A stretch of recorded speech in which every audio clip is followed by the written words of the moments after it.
Good evening, everyone. Welcome to the committee room. We are here to have our conversation with respect to our workshop agenda item 9B as in boy, which is a continued discussion of the village's long-range plan or long-range planning. This is the second meeting in a series in which we will discuss this topic. So as before, I will ask Village Manager David Fieldman to please kick off the conversation. Good evening. Thank you, Mayor. This is our second meeting. We're here to update the long-range plan that we put together last year for 2013 to 2015. Over the course of 4 meetings, we will review several issues, identify some new trends and issues, and if necessary, review and update our action item list. And looking to being a new mouse. There we go. Long-range plan schedule, as the Mayor said, our second meeting of 4 that are planned. The first meeting, we did an overview and went over the general fund. This meeting, we're talking about the risk fund and downtown TIF issues. In July, we want to have a high-level discussion about stormwater utility fees and how we spend those fees.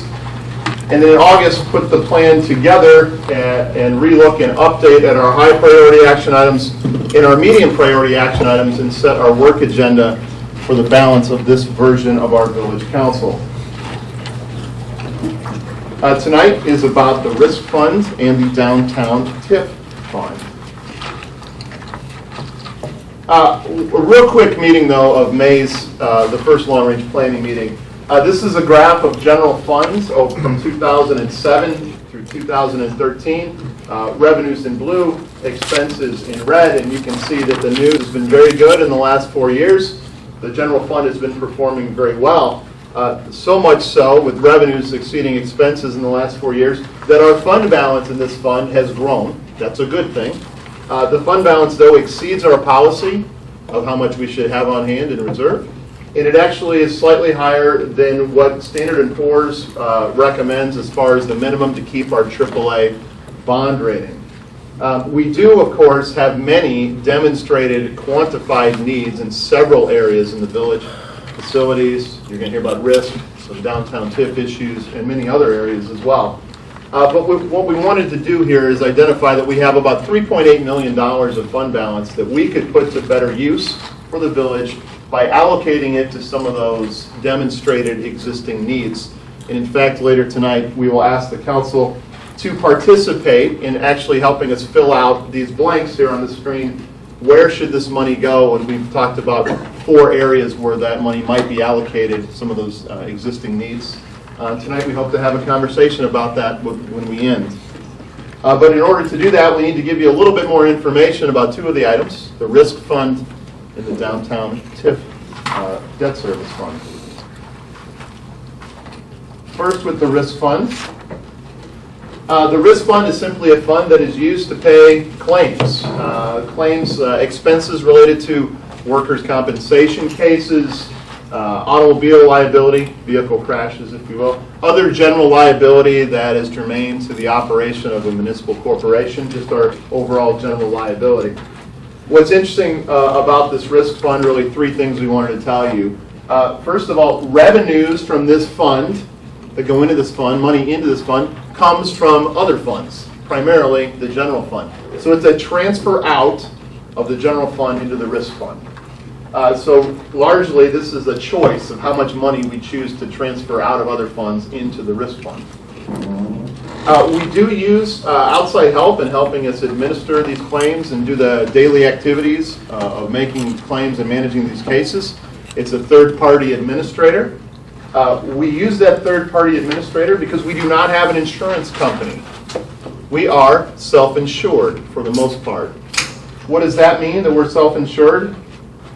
It means that there is no insurance company. We don't pay premiums to an insurance company and then put claims into them and they pay it. We, the village, make those payments ourselves. So you can think about it like we are our own insurance company for our own village expenses related to risk. Like other insurance companies, we do carry reinsurance or stop loss or catastrophic coverage, various words for that concept, but at a certain point in the aggregate or on a case-by-case basis, we do have reinsurance that kicks in to keep our costs in line should we have that kind of catastrophic event. The reason we're self-insured is because in the long run, being self-insured reduces expenses. You know, if you think about it, insurance companies are in business to make money. They make money off collecting premiums. They collect more in premiums than they pay out over the long haul.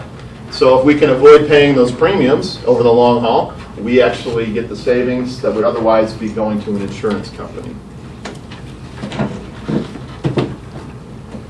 This is a graph of the risk fund revenues and expenses going from 2009 to 2013. The expenses, these are all cash-related expenses. The cash expenses are shown in blue, and the revenues, remember the revenues are transfers from other funds, are shown in red. And I think the point here is that you can see the transfers in from other funds have declined in the last 2 years. This has resulted in a current, as of the end of 2013, negative cash balance, negative $622,000.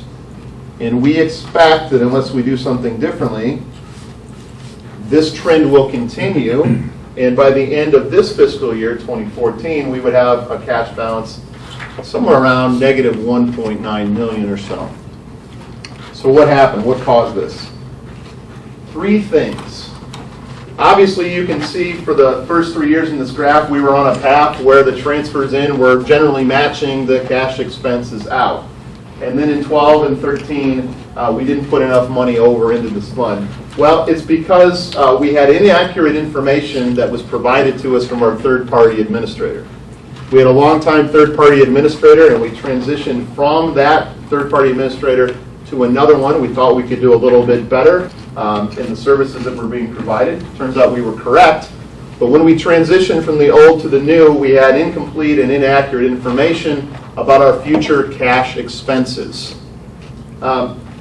We realized this pretty quickly, and in 2013 we put together a plan to transfer a significant amount of money out of the general fund and into the risk fund. But we delayed that. We planned on making that transfer at the end of 2013. We delayed it because we had some new information provided to us from Standard & Poor's about the rating. It had to do with how they viewed our transportation deficit. This caused us to relook at the transfer and have this conversation publicly and get policy direction on what we wanted to do before we made that transfer. And so that's why the number in 2013 is so small. We did have a plan to transfer more. We still have a plan in place. We want to verify what that plan is for the transfer. In 2014, this current year, we are actively applying a strategy to try to close out several existing and long-standing workers' compensation claims. We want to close those claims out so our future expenses are lower. When you close out those claims, generally you make a final payout. So we expect to pay out more than we budgeted in 2014. So those are the reasons for the negative cash balance, both current and what it could be by the end of this year. Now that being said, we have had some great successes in managing risk lately. It's been one of our strategic initiatives over the last couple of years. And we focused on 2 areas. One is reducing vehicle accidents. The other is trying to reduce workers' compensation claims. And you can see from the numbers on the screen, we have had success in those areas we focused. We've reduced vehicle accidents. We had 13 of them in 2011. Last year we got that number down to 4. On workers' compensation claims, we were averaging 45 workers' comp claims per year in the years 2011 through 2013. This year, at the time of publication of this report, we had 7, and we're projecting somewhere around 15. So a significant reduction in workers' comp claim. This is a direct result of our focus on safety. That's why the slide "Safety Starts With You." A large effort to increase awareness about safety here at work and wellness of our employees, making sure first and foremost we are always safe. So we have identified 3 strategies to address the negative cash balance that exists in this fund.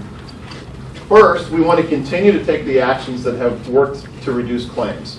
We want to keep people safe and healthy. That's good for the employee, it's good for the employer, and it also happens to reduce our financial burden going forward. So we will continue to do that, and we'll continue to get better at it.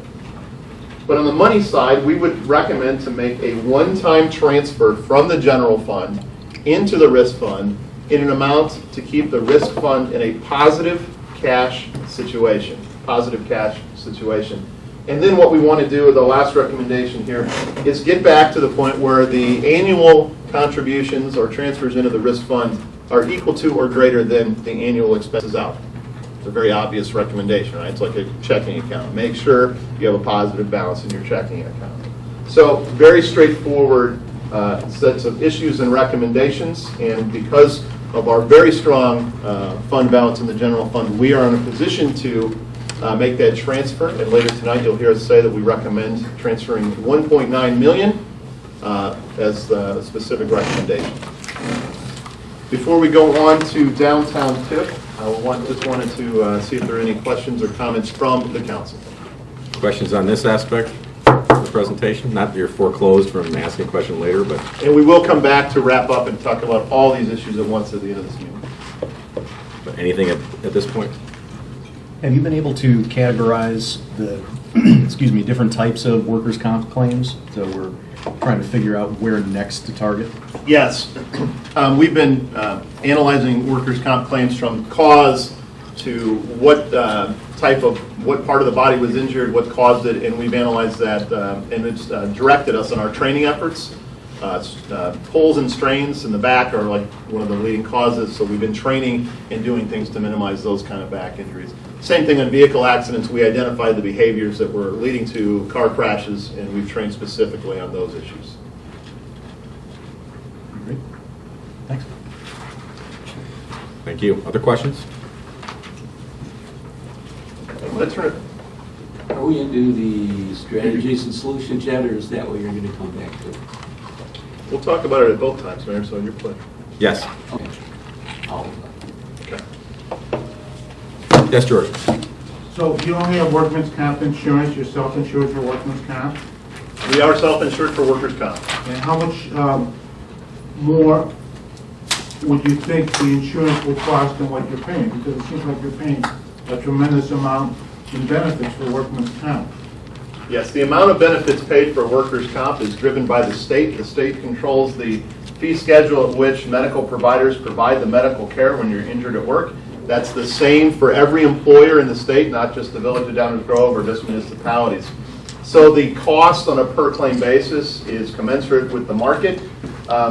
Because of that, you can imagine that if we're in line with the market as far as cost per claim, that if we paid an insurance company over the long haul, we'd be paying more for insurance than we would be in simply paying out the claims. Isn't there a percentage of wages though? And isn't everybody in the pool paying the same percentage? Everybody No, it's based on experience and actual numbers, and we relook at that whether we should join a pool or a risk management association every other year or so, and every year that we've done it, it's come back that we're better off to remain self-insured. Great question, George. Thank you. Now, if we create a captive insurance company and turn it into a revenue source, that'd be another story. Probably need legislation for that, Commissioner. When I was in the park districts, there was a thing called PDERMA. Is there a municipal version of that? Yes, there's IRMA. Oh, IRMA. Okay. And we were members of IRMA 20 years ago or so, and we decided that the buy-in rates in the pool were higher than if we became self-insured, so we broke away from IRMA a couple decades ago, and we rerun that analysis on a pretty continual basis, and it still turns up self-insured is the way to go. Great, thanks. But the point that bears repeating is that we revisit that decision periodically to see which option would be best and go with the lower cost option. At this point, I'd like to call up Deputy Manager Mike Baker to go over some issues related to downtown TIF. Mike. Thank you, Dave. I'll make everyone aware that I'm on the right part of the agenda right now. This is what I'm supposed to be talking about. If you did everything right all the time, Mr. Baker, we'd start to be worried about. No, you were just testing to see if we're paying attention. It shows you're human. The issue, quite simply, with the downtown TIF is that we've identified a future funding gap where expenses exceed revenues. I'll talk about more of the financials in some greater detail in just a minute or two.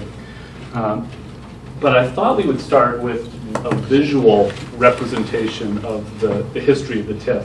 And for those of you who aren't familiar, TIF is an economic development tool confined to a specific geographic area, in this case, the downtown in Downers Road, that allows us to reinvest the dollars generated from the growth in property value within that district. And again, I'll explain a little more in detail in just a second.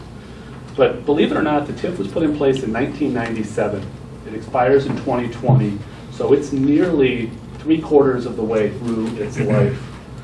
And for those of you who were here in the late 90s, I'm sure you can think back to what the downtown was like back then. If you can't remember, we are going to show you. These pictures should start looking a little bit familiar.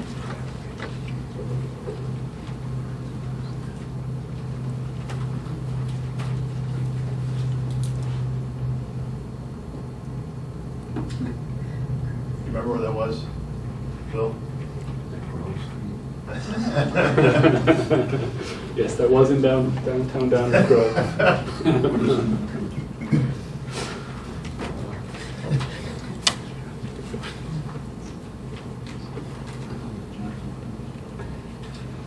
All right, now transitioning to... And that was the nightlife.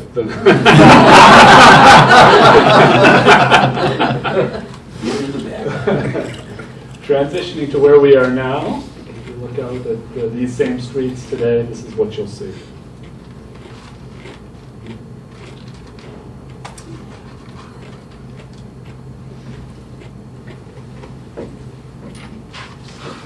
This is actually the Georgian Courts project that was started in the early life of the TIF.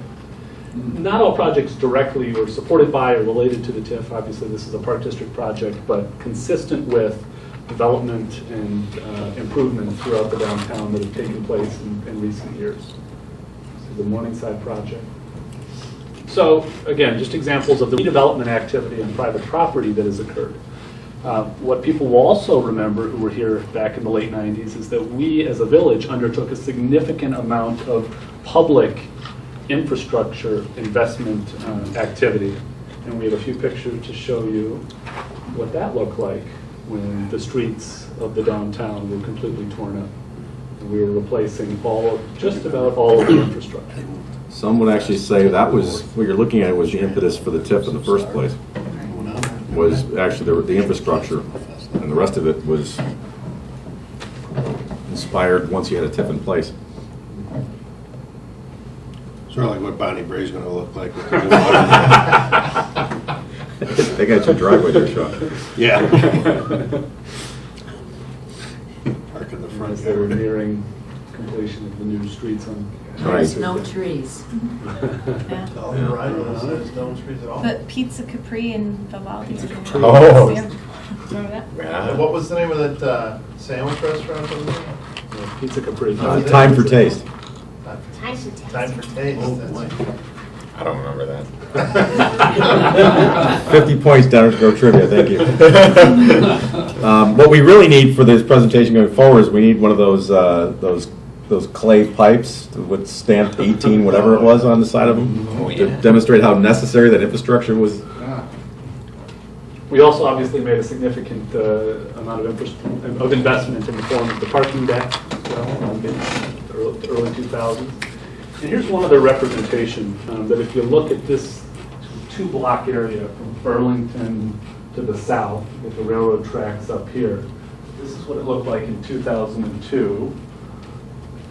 In 05, you can start to see some of the changes, including the parking deck here, and the parking, the Johnson Printer Building demolished, the temporary parking, and then of course, the aerial of what that portion of the downtown looks like today.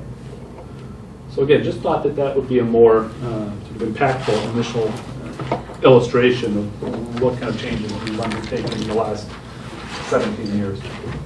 Here's a financial overview.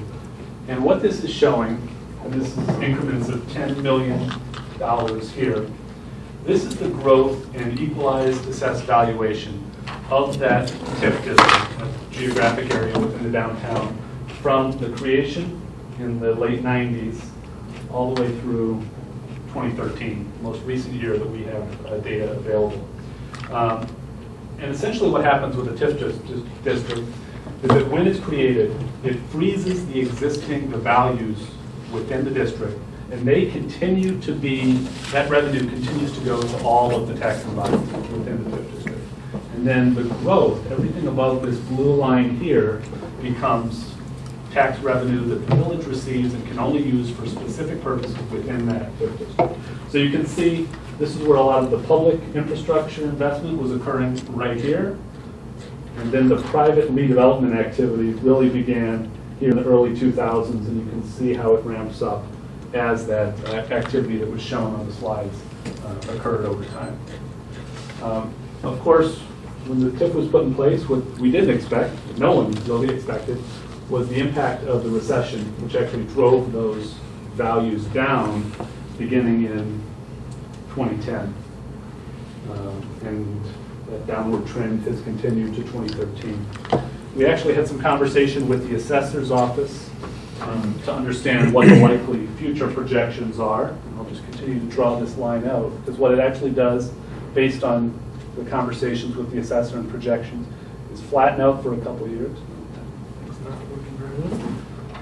And then we project modest growth in the valuation through the life of the TIF. And it's because we have this drop, and we had issued bonds, issued debt early in the life of the TIF that was intended to match this revenue stream going forward. You can see this is why a gap has been created in the latter years of the TIF. And to try and represent what that gap amount is, you can see it shown right here. A gap of $5.2 million, really over 4 years, beginning in 2018 through the last year that we received revenues, 2021. These are the fixed debt service payments that we make. Is really what represents the expenses. The revenues are best projections, again, based on our assumptions for EAV going forward and the tax rate. So that's how it translates into a $5.2 million gap. One question that typically comes up and that we've spent some time addressing is why not just simply refinance? Why not take advantage of our strong financial position, our AAA bond rating? This is a very common tool in the private sector. I won't go into a lot of detail, but we have looked at this extensively. There are a number of reasons why, given the unique circumstances here, it really just doesn't make sense for us, including the limitations that we have on the general obligation bonds that we issued, which we really, you heard about it tonight in terms of how we set the parameters ordinance. We always look for those opportunities to refund bonds. We've taken advantage of just about all the opportunities presented to us, and really only have one of the 5 bond issues with the ability to call or refinance at a specific point in time. Also, if we did look at refinancing in a more private sector method, it would take our right now tax exempt bonds into taxable status, which would significantly increase the rates on those bonds. And of course, even if we extended the payments beyond the life of the TIF, we haven't done anything about the revenue stream yet, because we have a revenue stream that, with the expiration of the TIF in 2021, will evaporate at that point, unless we did something like work to extend the TIF district, which, as we looked at that, is certainly feasible and has challenges because it requires approval of the General Assembly and all of the other taxing bodies within the village. So when we looked at all of these reasons in response to this question, concluded that a number of them have some challenges and would potentially have a negative impact on the village's bond rating. And that's the reason why we're not recommending going down this path. But we do have other strategies that we've identified and spent some time talking about. We obviously will continue to monitor the financial conditions of the TIF and update our projections, given that we have a few years between now and 2018. We'll look at that one opportunity in 2018 to refund the one existing callable bond.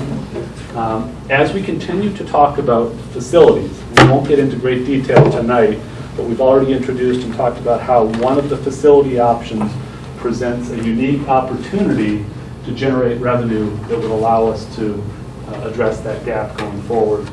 We'll continue to explore and provide information on that opportunity. And in the absence of any of these other strategies panning out, we're left with one listed here at the bottom. Consider levying property taxes on the village's overall levy for the debt service payments. That wraps up my portion of the presentation on the TIF. I'd be happy to answer any questions. Let's pause here if any questions on what's been presented so far regarding the downtown TIF. More of a comment, Mayor. I think, going back to the pictures, the TIF is working. I mean, we got the infrastructure we wanted. We have the redevelopment that we've been had been hoped for. I remember those days in the late 90s when I was working in town. It was a ghost town down here, but a lot of stores survived, a lot of stores stayed, and then we got a lot of new stores because of the work that went into the infrastructure in downtown. But we also got a lot of residential components, and that's where we saw that line going up. From my point of view, I think, we're going to get into this a little bit later, but the effectiveness of the TIF and the infrastructure improvements has allowed us to be in a position to see what's going to happen with this site before we have to make a decision about the last 4 years of the TIF, is my opinion. But it's very important to know when you look at these pictures, the before and the after. I think this is a pretty good indication of where we were and where we are now, and it needed to be done. I mean, those of you who were around remember the people scavenging the bricks out of Main Street. There were still the big old giant paver bricks underneath Main Street. Guys were coming in wheelbarrows and pickups. They probably shouldn't have been doing it, but they were. I probably shouldn't have been watching them, but I was. And that's what our infrastructure was. And the improvements are spectacular. And think about it, we haven't had to go back into those infrastructure improvements and repair them or do much to it. A little bit of crosswalk work, but for the most part, the downtown infrastructure is held up very, very well. And it will continue to because it was done the right way with the right knowledge. So I just want to underscore that the TIF has provided a great resource for our community. Liz?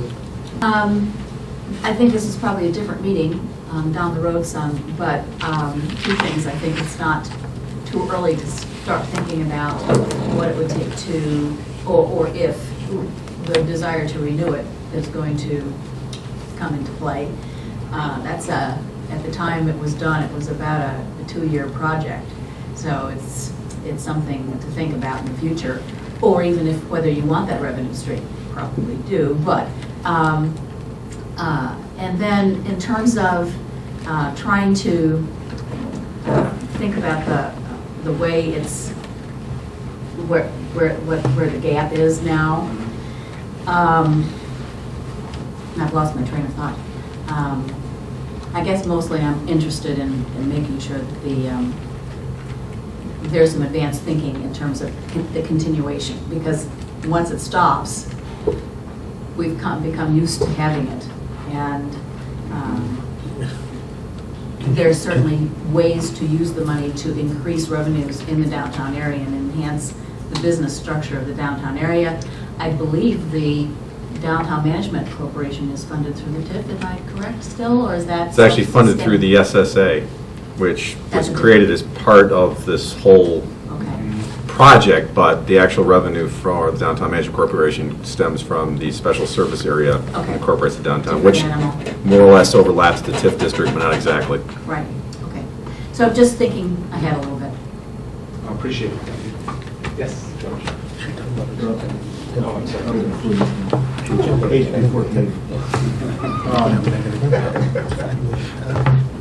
I have a building at 4905 Main Street. My property values have not gone up. If anything, they've probably gone down a little bit. It's an older building. And cosmetically, yes, the downtown looks great, and there's a lot of residential area, and there's parking. But the stores just don't have any lasting power here. It's just hard for retail to make it. It's almost impossible. The restaurants don't even stay open in the evenings for the most part, except for the bars and that. But some of the restaurants close at 3 o'clock. So the traffic is horrible. I mean, you can't, between Ogden and And 55th Street, there's like 9 lights, traffic lights, and the trains are horrible. They just, during rush hour, just a continuous roadblock, and people don't come here to shop. I mean, they come here to, after rush hour, to drink some beers and watch some sports events, and maybe they live here and that. But the TIF is, I like Downers Grove, and I like what I see. It's just, in reality, it's just not what we thought it would be when it came into play. And I know the whole economy has suffered, and it just, for me, it's just not working the way I had hoped it would work. That's just my comments. Bill, did you have a question? Okay. Well, first, some cosmetic changes. I think on page 2-9, right smack dab in the middle, it says, on the paragraph that begins with, because it says refinancing may not be looked upon favorably by the village's bond rating. And in the next paragraph, the last bullet point, may not be looked upon unfavorably by bond rating agency. Am I reading that wrong, or? I think we may have typed that wrong. That's supposed to be, if we were to refinance it, it's clear the bond rating companies would not look favorably. They think that would be a Right, so you negative need action. to. We'll get that corrected, thank you. Thanks. Yeah, you can at least get that on the website. The $5.2 million gap, the way I calculated, would cost, if you put it on property taxes, about $200 per, on everybody's, $200 on the tax bill for 28,000 properties. So if you do that, it's going to cost everybody about 200 extra bucks. If you want to do it at one time, yeah, you can spread it out however you want to do it, but that's, that's what you're facing. I think if I got my calculations right, I think you need to look at the likelihood of other TIFs that have had to go to Springfield to get approval, see what the odds are of getting it approved. I'm not recommending that, but if you do, you might as well find out what the odds are. And let's see. Also, I take a look at, you talk about doing the facilities thing. You're at a point where you already own the property, so you're at a redevelopment on the TIF. How long did it take from the time we acquired all the property in the downtown TIF to turn it over to the developer and get it redeveloped? You got that timeline versus, let's say, rebuilding, or not rebuilding, but building a state-of-the-art police department. And you got to figure all that in the timeline as you're working your way up to 2021. So I kind of look at that timeline, see how it matches out, because everything takes longer than you think.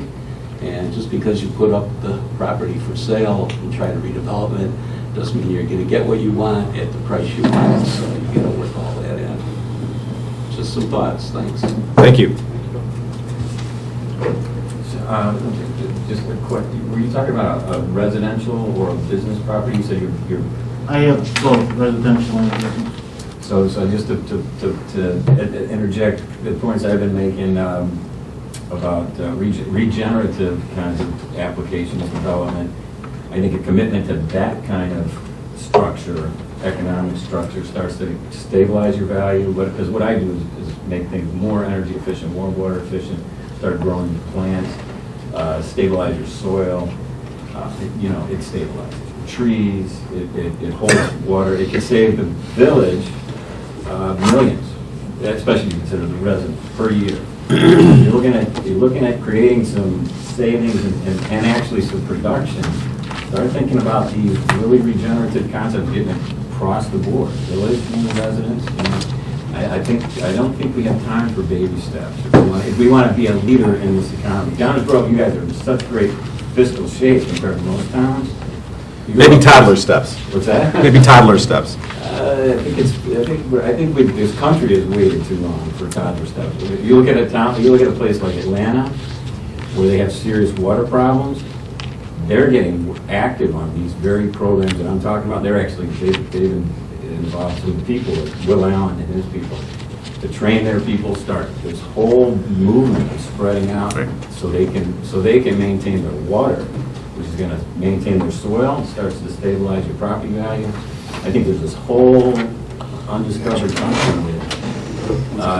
Since we have the benefit of this pretty good fiscal situation, but it's not long-term. Right. It's millions a year, so I want to get that on record. Yep, I want no, to crunch numbers with understood. these guys. Probably a topic for another time, because we do have certain programs that incentivize businesses to be more green and pursue some of the paths you're talking about. All that's good going forward. This particular issue is a known gap that we're talking about, whether or not it's something we can use some current resources to potentially address and ameliorate. But thank you. Anything else on? Michelle, are you, I didn't catch what you were saying. Were you implying that we should look at extending the TIF? You were talking about 2 years. I didn't really follow you. If you could just clarify. Well, I was on the committee when we established the SSA and the beginning of the TIF, and it was a long-term project. It wasn't something that you put together in a couple of months once you made the decision to do it. It was very long-term, and everybody had to sign on. Everyone would have to sign on again, and there might be a little bit more resistance to that this time, because once you see that there might be an opportunity to get the monies back in your coffers, it's hard to say, yes, let's just keep giving it. So I just want to make sure that there's an advanced approach. If it's looked upon as something that would be positive for the village, it wouldn't be too early to begin those discussions and preparing. Okay. I appreciate you doing that because you definitely clarified.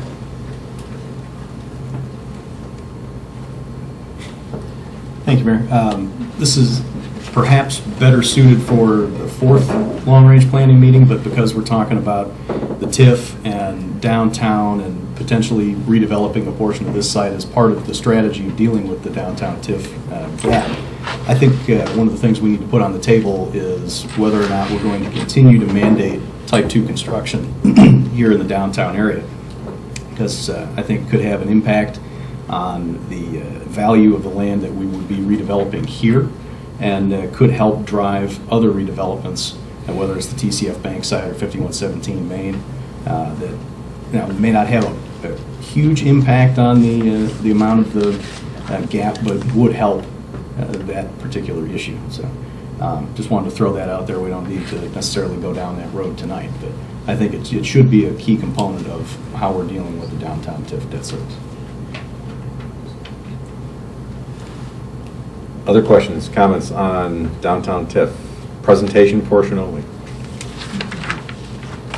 Thank you, Mayor. We started the meeting, and really last meeting, talking about how we had about $3.8 million of general fund balance that's beyond our policy and beyond even what Standard & Poor's may recommend as a minimum to keep our AAA bond rating. And that suggests that we could put that money to work for us. And what we wanted to do tonight is get some interaction and some policy direction from the council on how to make that allocation. You may remember in the first meeting we talked about, and we've been talking about this issue actually for 5 or 6 years, this transportation fund deficit, which was accumulated over time of years of the transportation funds not being able to pay its bills for the operation of the commuter shuttle. What happened in that case is that the transportation fund, when it couldn't pay all the bills, the general fund stepped in and it paid the transportation fund bills for it. It ended up being a $1.9 million IOU.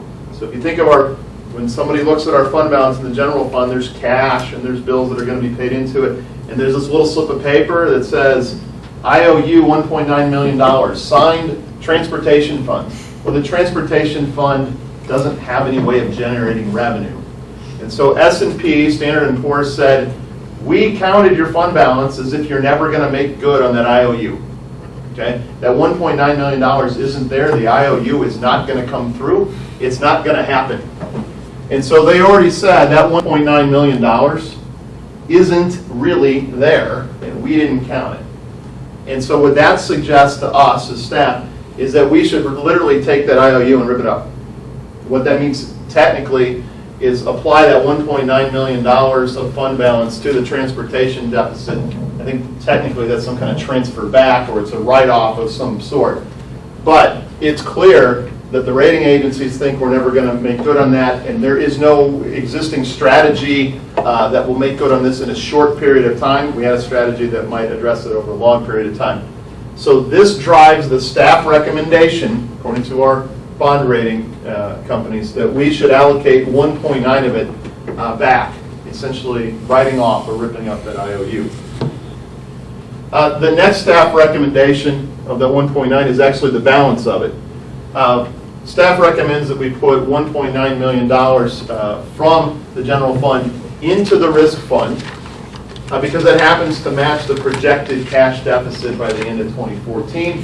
Our strategy there is to maintain a positive cash balance. So this is a nice, neat little package here. This we did not set out to make these numbers equal. That's just the way it came out. So sometimes rather fortunate with the math there.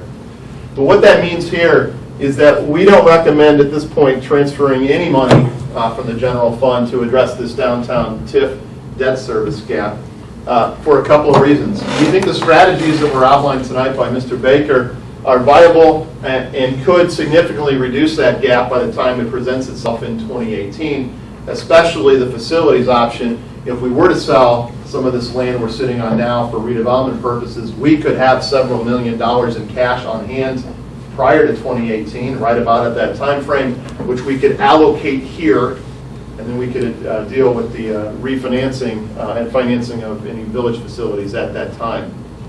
So we're recommending none of it be transferred yet. We're also obviously not recommending any transfer or set aside for a potential reduction in income tax. That is always a threat. The state's been talking about this for several years.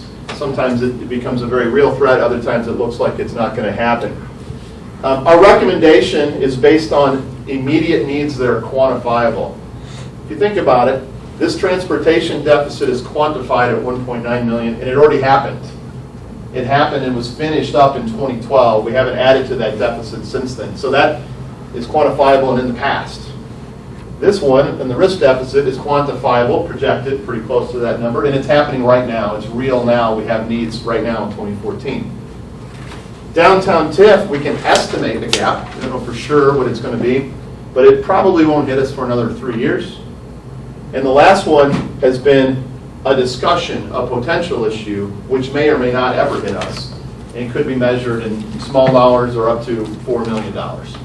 So there's some logic not only to the number, but to the timing and the priority. We would like the input of the council on what you think of the staff recommendation and if you would recommend pursuing any different allocation. Mayor. Thank you, Dave. Before we get to the preferences of the council, are there any other questions on what's been presented in terms of the 4 items that are up on the board as candidates? If everybody has a clear understanding of what those issues are, then I'll open it up for input in terms of thoughts on the staff recommendation, which is 1.9 to the transportation deficit, which would eliminate that once and for all. Yes. And 1.9 to the risk fund deficit. And then I think on a going forward basis, there's going to be a different level of funding so that we don't have to revisit this. Yes, every year in the general fund, you'll probably see more on a line item amount transferred Right. out. So the idea there is it's a sort of a one-time catch-up That's correct, sir. to get us where we should be, and then going forward, we don't have to do this again every year. And nothing for the other 2 options right now, but that doesn't mean we won't be addressing them later. Commissioner Olson. I want to open this discussion. I think, from my perspective, the very crucial point is the transfer of the $1.9 million to the transportation deficit.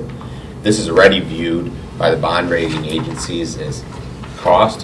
When I view this, our document, at the fund balance number, I think that is essentially the fund balance above our policy is $1.9 million. Correct. Because that's how the rating agency views it.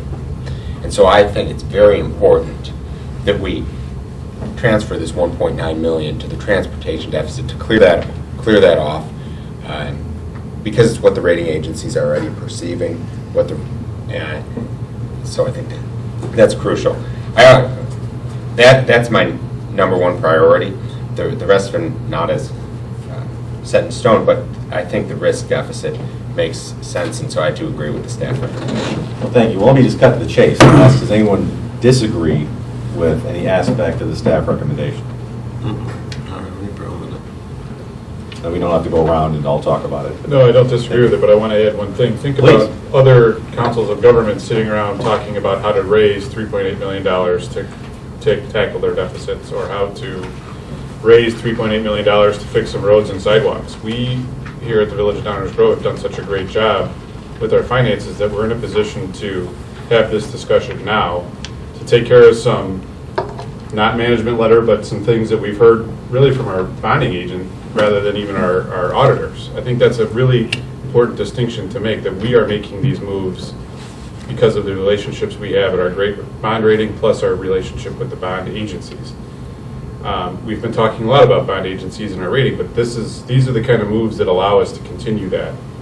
But really, what we have done in the other long-range plannings and all the budget meetings up till right now is put ourselves in a position as a village and as a community to still have the adequate amount of fund reserve, fund balance, to make these changes, to make these inputs to these deficits, but still have payroll, still have infrastructure, still have all their services and allocations of dollars that we need to not have to dip into this 3.8. I think that's a very important note, and I think it's great. And yes, they are one-time chances, and yes, the numbers are very easy to look at and figure. But it's an important thing for me, and I think for our community to understand that this is a great move that will help us and position us into 2015, and then into the conversation about facilities, and then into the conversation about the TIF. And yes, it has been on our list, I think, for 7.5 years, as long as I've been around here, but it will always be on our list until we come up with a solution.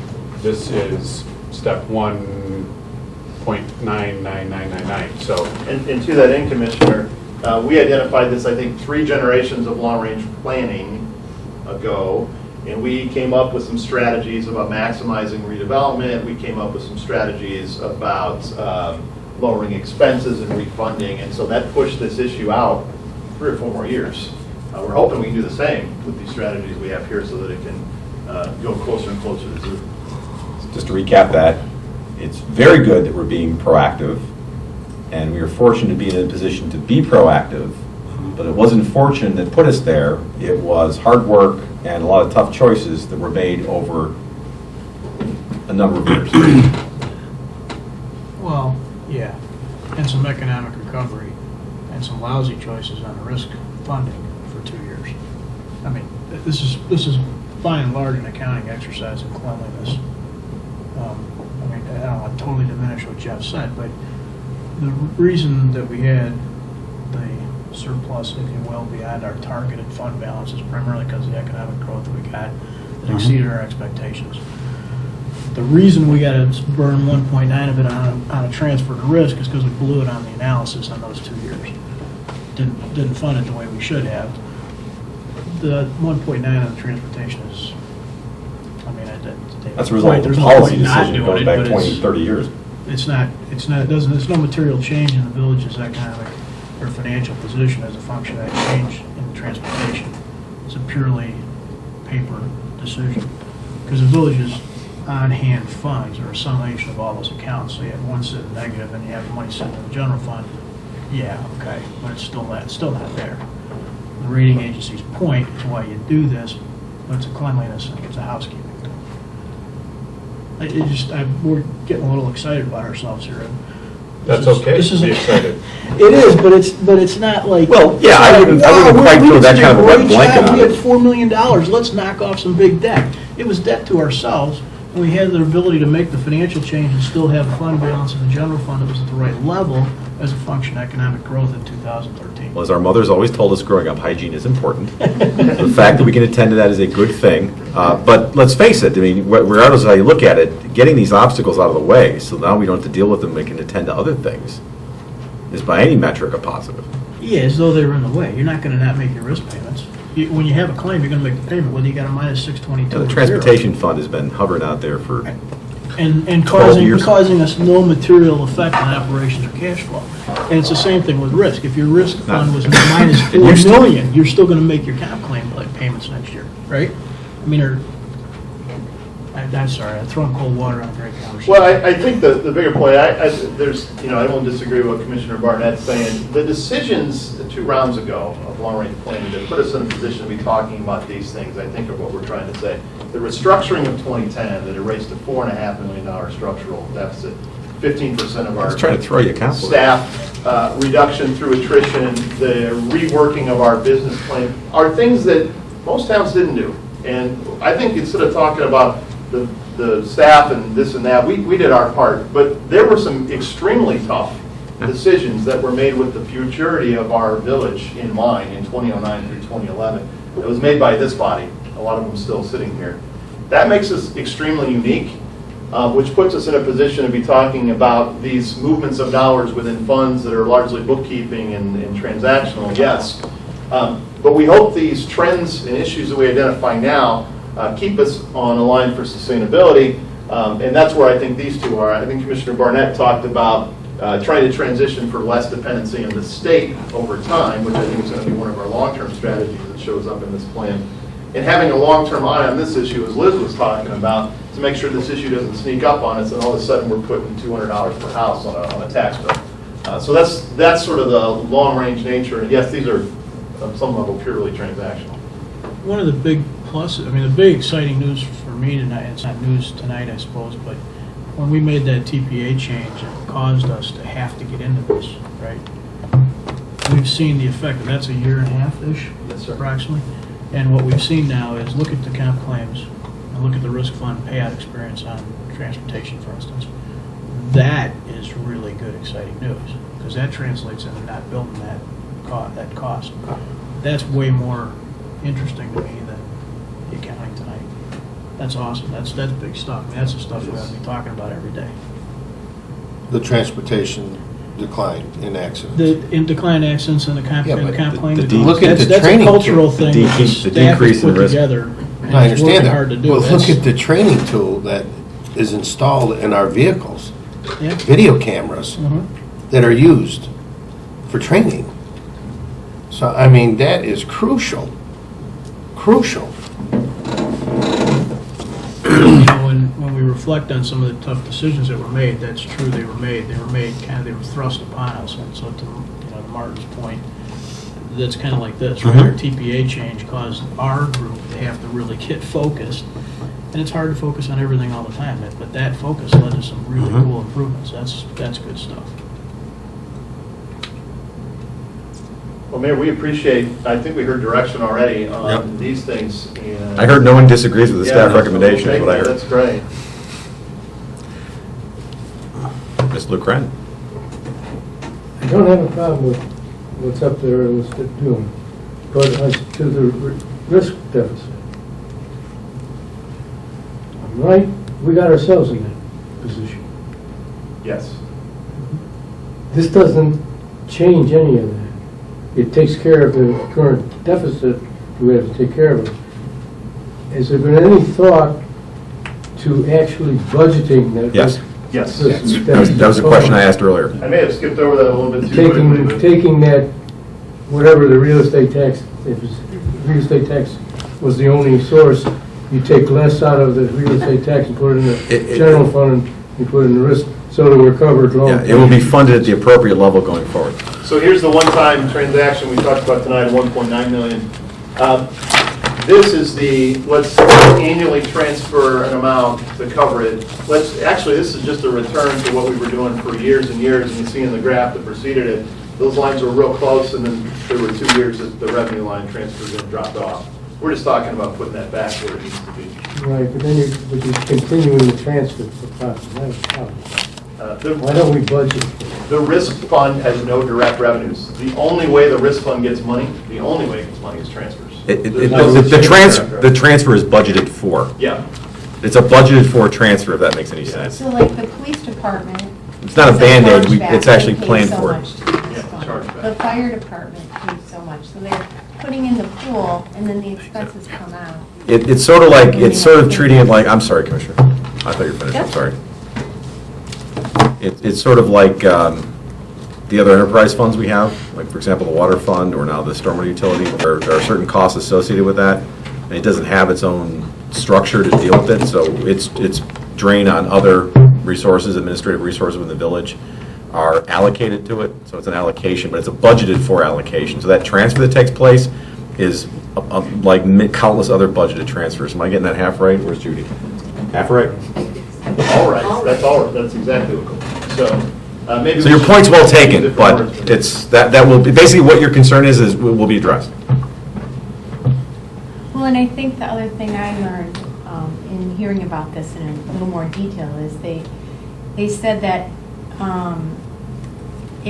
they didn't get all the information from the old TPA person, so that the estimations were wrong. And so now the plan is let's figure out what we think our expenses are gonna be, and we're gonna actually charge our groups more to make sure that we don't get into this situation. Just as simple as moving that line back up to where it used to be. So you're right, and yes, that will be done. Bill? See, as long as you're into solutions, there was a suggestion that you hire a safety manager.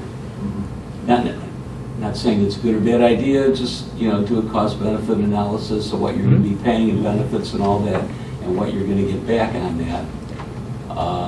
Also, in the private sector, where there's companies that have a lot of risk, accidents, factory-type work, I've seen where they set aside money, or they make targets, is essentially what they do, and if the department or if the company reaches these targets, that money that's saved is given back to the employees as some sort of reward, a bonus, if you will, some type of reward.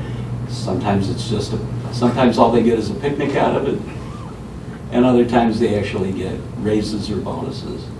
So, having a safety fund, if you will, set up carefully with targets to make sure that because when people have a financial incentive, it does a lot more than somebody telling them, watch what you put on the floor, or drive this way, or do that. They have a financial incentive to be safe. So, just a suggestion there. Thanks for sharing that. Just a quick question.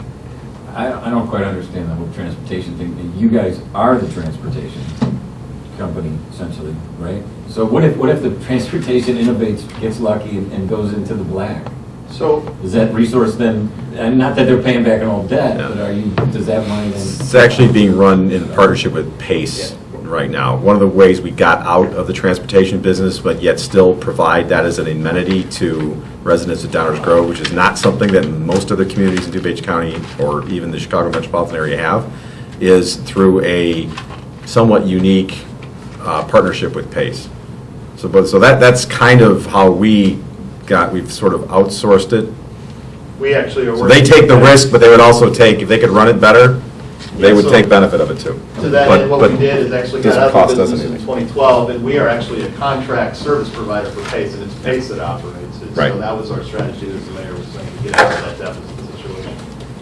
'Cause I don't think there's a public transportation system in the world that isn't subsidized. Well, we really appreciate the council's direction tonight. I think we're right on track. And the next meeting is a continuation and update to our stormwater utility setting fees and discussing how we would use those fees and make prioritization decisions. After that, an update to our action items. I don't anticipate any questions or comments on that topic. No, that's a straightforward issue. Thank you, everyone, for